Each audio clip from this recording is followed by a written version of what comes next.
Welcome to the BDE Dolls podcast. Big dick energy. If you're wondering what BDE stand for, we don't have a theme song, but this is our podcast. My name is Marzipan. And my name is Velvet. And we're gonna be talking about my Georgia trip. So I met my now husband in Seattle. And I kind of met him on a dating app, and it does actually work. Yeah, dating apps are actually really cool. Like Tinder, you would think that everybody, hooks up on casual dating sites, but I actually invited him to Seattle for axe throwing because I was watching this movie about people dating in masks. I don't know if you guys heard about it, but it's like the mask dating, and it's on Netflix. You should watch it. Because how can you really see people's faces wearing a mask? Yeah, it's really weird because people like dress up in like these masks and they date each other. And I saw this date where they were like throwing an axe at the target, and I wanted to try it. So I invited this guy. He was just cute, and I was just like, let's just meet up. And then he agreed. And you're like, well, if he's a murderer, at least I have an axe to defend myself. Right? And so we went axe throwing. He paid for like our hot pot and everything, and we just like kept seeing each other after that. Well, we've been hanging out like every day for the last 6 months, and I finally get to meet his family because he met my family, and I actually got wasted with his Mexican family because they gave me so much tequila. I feel like for 6 months, that's pretty like impressive. That's pretty fast that he's like, I want you to meet my family. Yep. So how do you think you guys connected so quickly in such a short amount of time? Honestly, I just feel like he has a really great personality that matches my personality, and basically we were just seeing each other for a long time, like going to the gym, and like it just felt like a natural bond. And getting buff together. Yeah, like he was just really good at the gym. He's telling me how to work out, and then we just saw each other after that. Yeah, it's pretty cool. But yeah, everything kind of moved kind of fastly because we were just seeing each other so much, and now we're here. Hey! Yay! So, and first off, apologies for the noise in the background. This person just came in as we started, but you have exciting news that I only learned recently of. You took a trip to Georgia, and so I want you to tell me about that and all your experiences. Yeah, so I've never been. So yeah, basically this guy that I took axe throwing, we clicked really well. We went to like several things like emo night up in Seattle. And for Ben, did you like it? Yeah, it was super fun. Like there's just a cool band, everybody's emo, and then did you dress emo? I did dress emo. I looked basically like I did in middle school. It was the coolest thing ever. Why haven't I seen photos of that? I do have photos of it. I'd have to share it with you though. Okay. But anyways, like we basically decided to like meet each other's family, and for him, he never brings girls over like to his family's house. Like I'm the first girl he ever brought to. Well, you're special, look at you. Yeah, and I was like so shocked, and it was weird because like all of his family were bringing me gifts and money, and I was like, why are you guys doing this? I'm not getting married or anything. You're like, money. But they know because this is the first time like he's brought over someone. So yeah, they bought me like a Coach bag. Quick question. Yeah. Do you know, you said his family's Mexican? Mm-hmm. Is that a traditional Mexican thing to give gifts and money? Because I hadn't heard that before. So apparently it is like a tradition. So like the mom, on her mom's side, if a guy brings a girl and they become girlfriend and boyfriend, then the family gives the girlfriend gifts, but not the boyfriend. So it's kind of like weird. And then like we all drink together. This is the first time I actually got wasted at a party. And like I vomited, and it was just nasty. It was the first time we vomited, because there was one time we got really drunk. Yeah. But that wasn't on tequila. So yeah. This time you have a story with tequila, right? Me and tequila are not very good friends. I realized I could only have tequila in short, small amounts. I can't drink a lot. So how many shots would you say you had when you threw up this time? I must have had like 8 or 9 shots, but I kept on. It's funny because his aunt was the one giving it to me, and she was like, "Here, drink more." She's like, "Let's see what she can handle." You know, and you can't like refuse you know, you can't refuse a drink because it's family. I don't want to tell her no. So when did you start feeling drunk? I started feeling drunk when like I was looking at the kids that were there and they just looked so funny. And then I was like going up the stairs. I don't even remember going up there, but you're going up the stairs. Yeah, like she. Do they have the big house? Yeah, they do have a 2-story house, but the funny thing is like the aunt put tequila on her head and was dancing. Balancing act. Was she playing the song Tequila? I think it was like a Mexican song or something, but like it was just funny because like his mom started dancing with tequila on her head, and I was like, I'm gonna try it, and then I failed. Now I'm curious to know more about their traditions, because these are things I haven't heard before, so we can continue on once you learn more. Yeah, get involved with them. Yeah, Mexican families are really cool. Yeah. So, do they do lime with the tequila? It's all like they say is traditional, or is that just a made-up thing? Like, would you just drink tequila straight? For us, no, we didn't have all that special stuff. It was more casual. Okay. Do you know what kind of tequila it was? It was like the Mexican tequila that you brought over actually for today's party. What? I know I bought the standard kind, but now that I'm talking, I don't remember the brand. So let's move on. Yeah. Could you please continue? It's the one with the square. It's good quality. It is.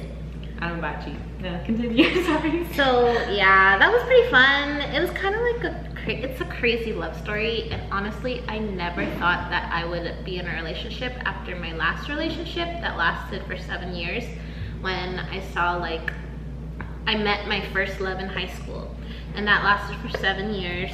And that really is a long time. Yeah, that is a really long time until I found out that I was just not happy in the relationship, so I left.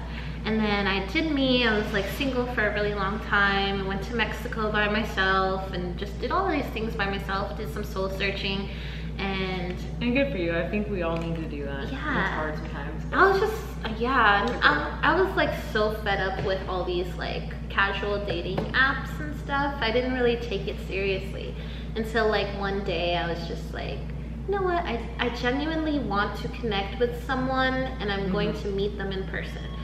So I quickly just, right away, I didn't even say hello. I was just like, hey, do you want to go axe throwing with me on this dating app?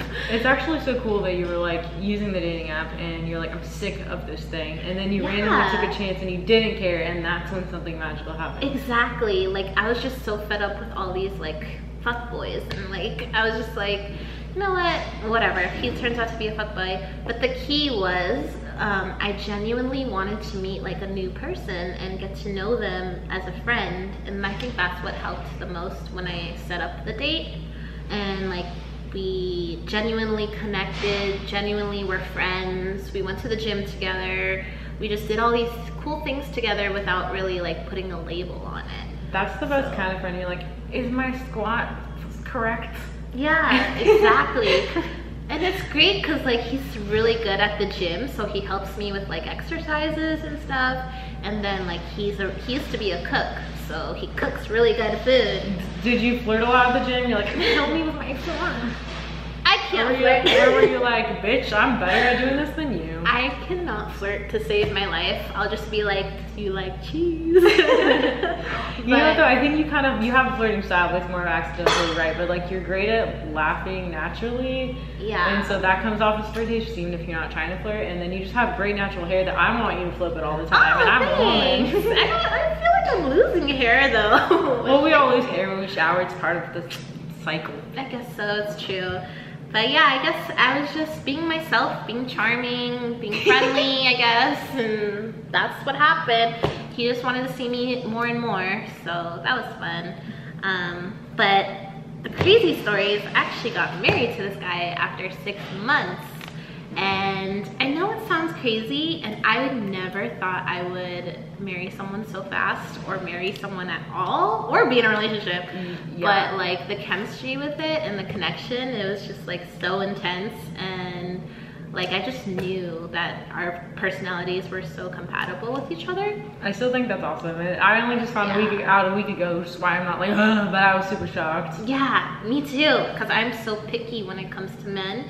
And how many people do you know that go to Las Vegas and get married? Because I don't really know very many, but apparently I looked up the stats and 120,000 people get married a year in Las Vegas. Yeah, it's crazy. Actually, my parents got married in Vegas in the small white chapel. It was super casual. When and why? Like, why? When was that, and why did they choose to get married in Vegas? Okay, so my parents' story.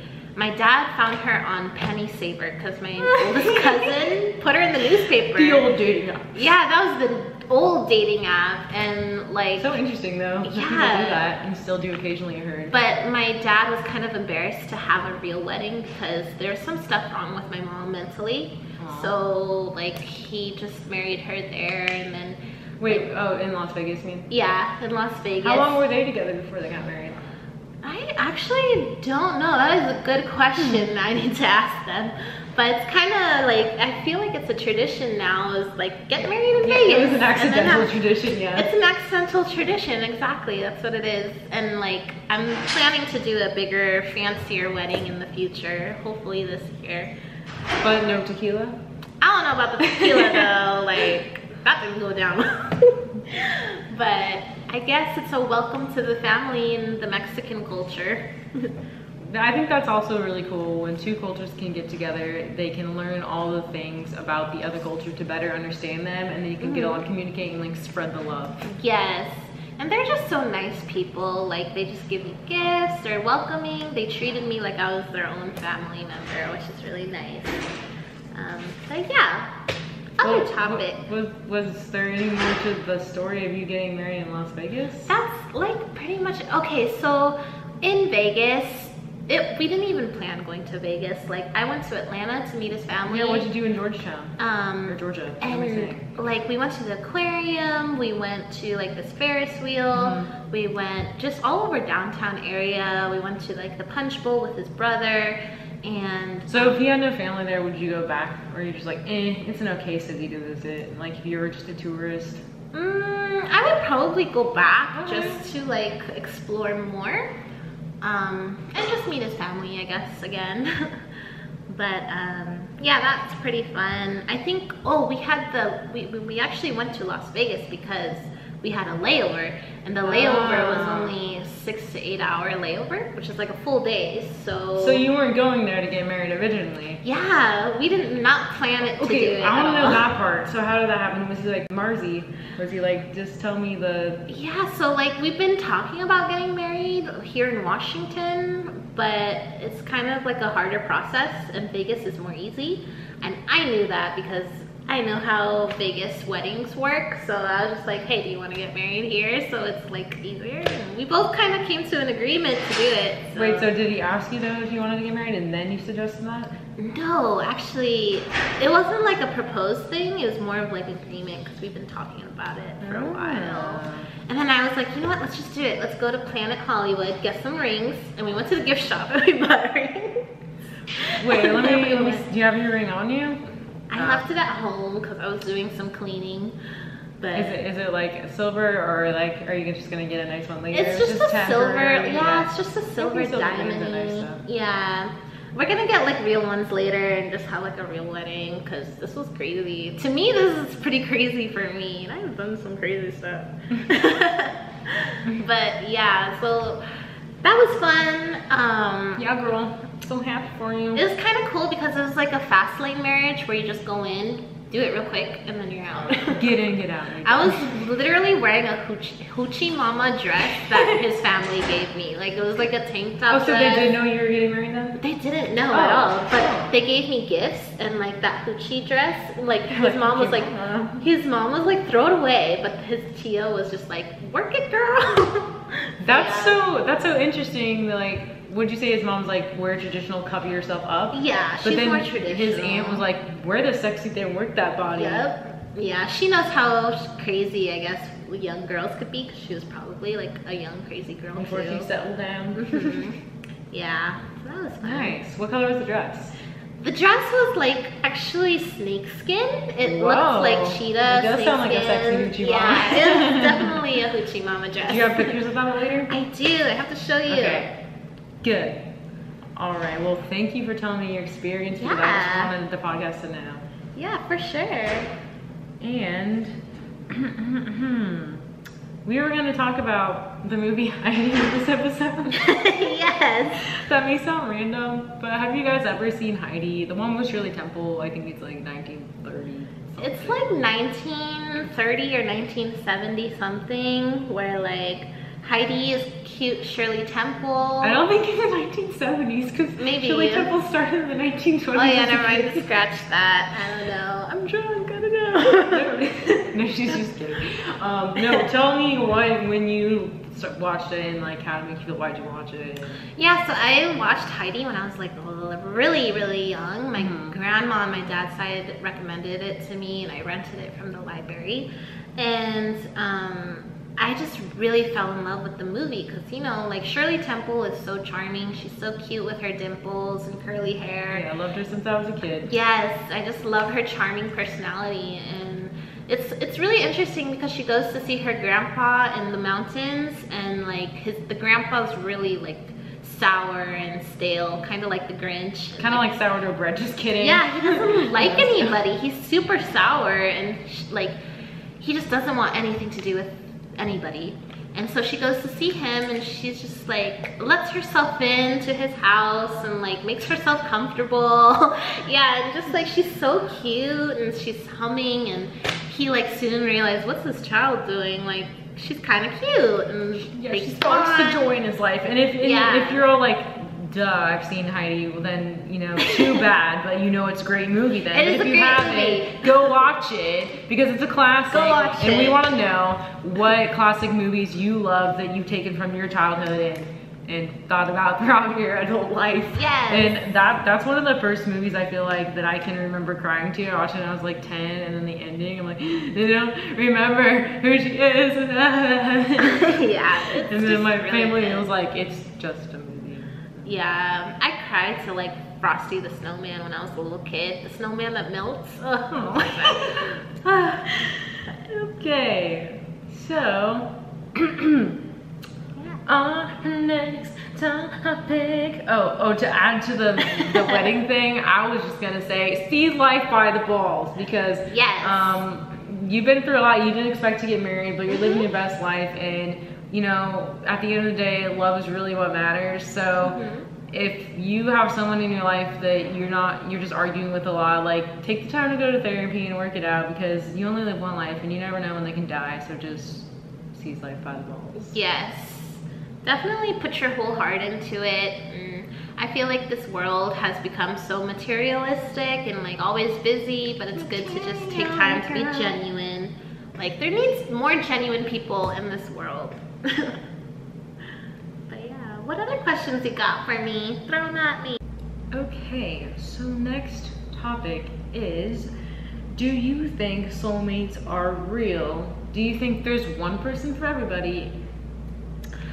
I actually don't really know. I got a psychic reading of somebody who drew a picture of what my soulmate looks like and how their personality is like, and it was really interesting because he was a white guy and my husband's Mexican. So you would say that was wrong.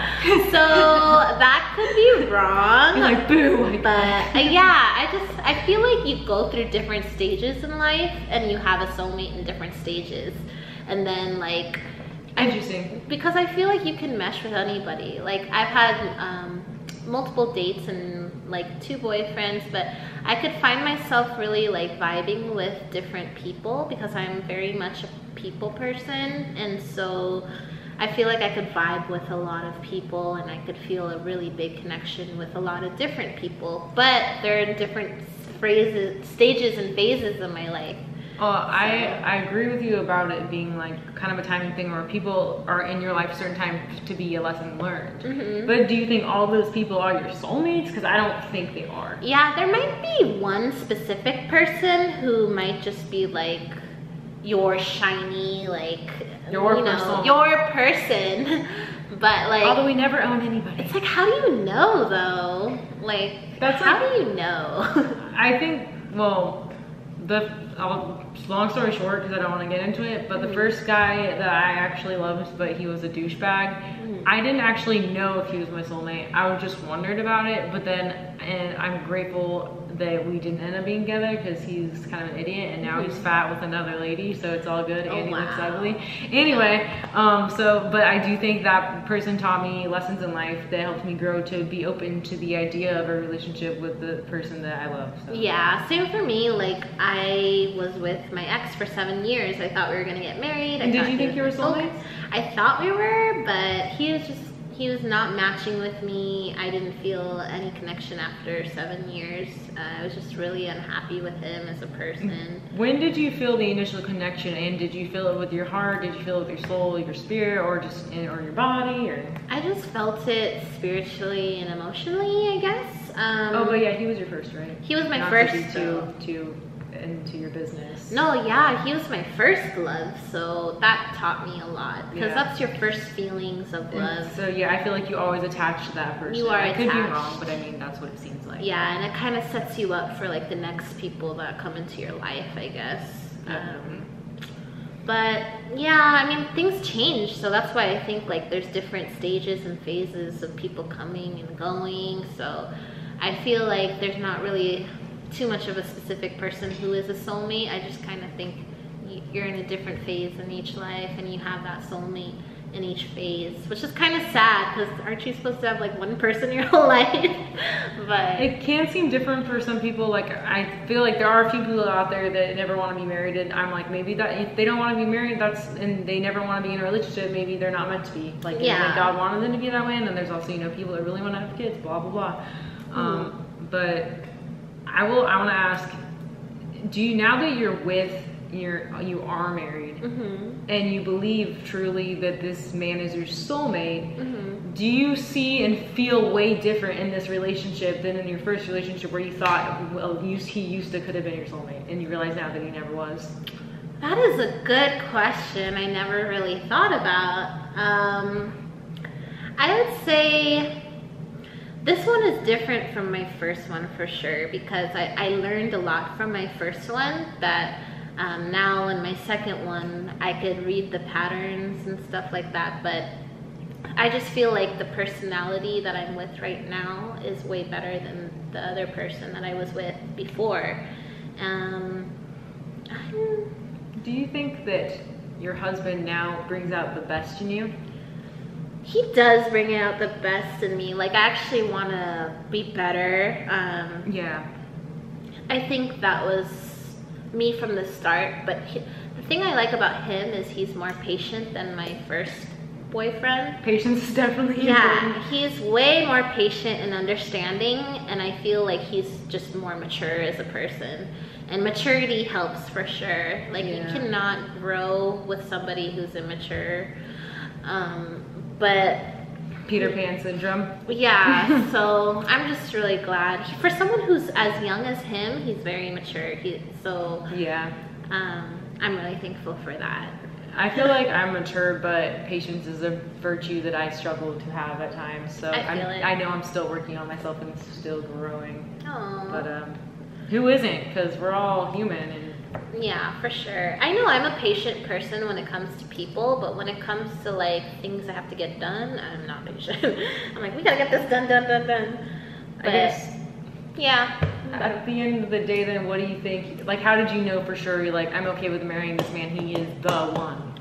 I knew for sure once, I guess, we started dating, and that was only for a short while, but I started seeing all his qualities, like his personal qualities, his characteristics, and I'm like, this guy is a keeper. Like, I just knew logically that he's a keeper, and I really liked him, and then loved him, and I said, you know, I could see this guy in my life for a long time, and he's definitely someone I could build a future with. And could you tell that he was being like true versus fake? Because my mom used to say like, well, the person she was with was really good at hiding it until they got married, and then a bunch of stuff came out. Like, how did you know he was for real with his emotions? Yeah, that's a good question too, because I wasn't sure what I was getting myself into. He was a very quiet guy when I first met him, so he was really hard to read. But just spending time with him, I saw how he treated other people, and just seeing how he treats other people, I see like that's a genuine guy. He's helping people who like have their things fall down, and he's just really patient when I'm talking with him, that sort of thing. That kind of reminds me, I feel like it's interesting to see how people treat people in like the food business industry and retail. Yeah. Because since working in retail, there's always some nasty customers, but like, and this has never happened to me. The person that I love used to work as a waiter, so he understands. But I'm curious, like, if I ever saw that person treat someone nastily in a drive-thru or something, I'd probably be like, I don't want to be with that person. But I don't know if they act that way around people they're trying to date. Yeah, like sometimes you want to hide more things when you're on a date. Definitely, for sure. That's like the thing with everybody. I feel like everybody tries to do that. But I guess when you're seeing like the genuine side, I just really pay attention to, I guess, the nonverbal cues and like the actions that he does. Actions speak a lot. Yeah, I think the actions he does really speaks up, and I could tell that he's a very caring person for everybody. So good. Yeah. Well, do you also believe in other types of soulmates, like soul sisters and stuff? Like, there's certain people that aren't blood related, but you feel super connected with. Oh yeah, for sure. Spend your life talking to. Yeah, for sure. Like I have few friends, like even you being like, I just feel like there's certain people we just vibe with more.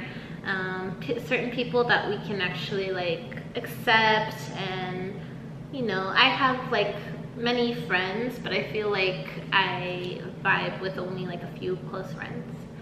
So.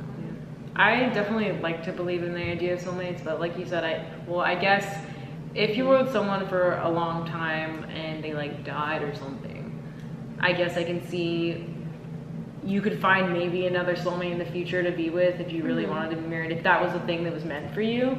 Yeah. But I like the idea of one soulmate, and I was also raised to believe in God, and like so it's not really like go be a slut and fuck around everywhere. And I don't care what other people do as long as they're not spreading diseases and like getting women pregnant and leaving them. But I just personally like the idea of being with one person that I'm in love with, and then hopefully they feel the same way about you and you're not screwed. I like that idea too. I'm just like, I feel like I really like that idea. That's like a beautiful thing to like, but I'm just like, in reality, is it realistic?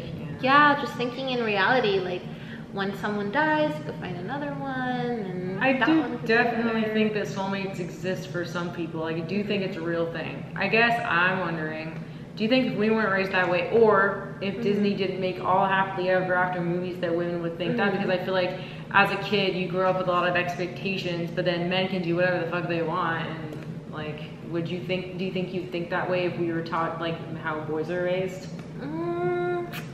That is a good question. I feel like yes and no. I feel like movies don't really like show you everything. You have to like actually experience stuff. So when you experience like your first love, your second love, your third love, you're kind of like learning from your own experience rather than like a movie or like an idea.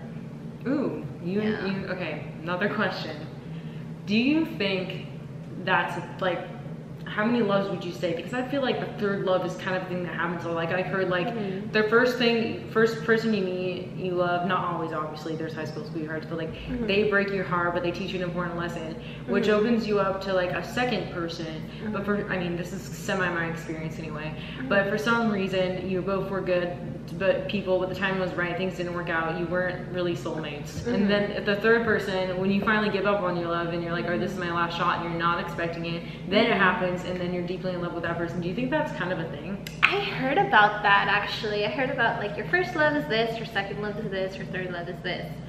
I don't really know. That's a mysterious question. I think it's just different for everybody.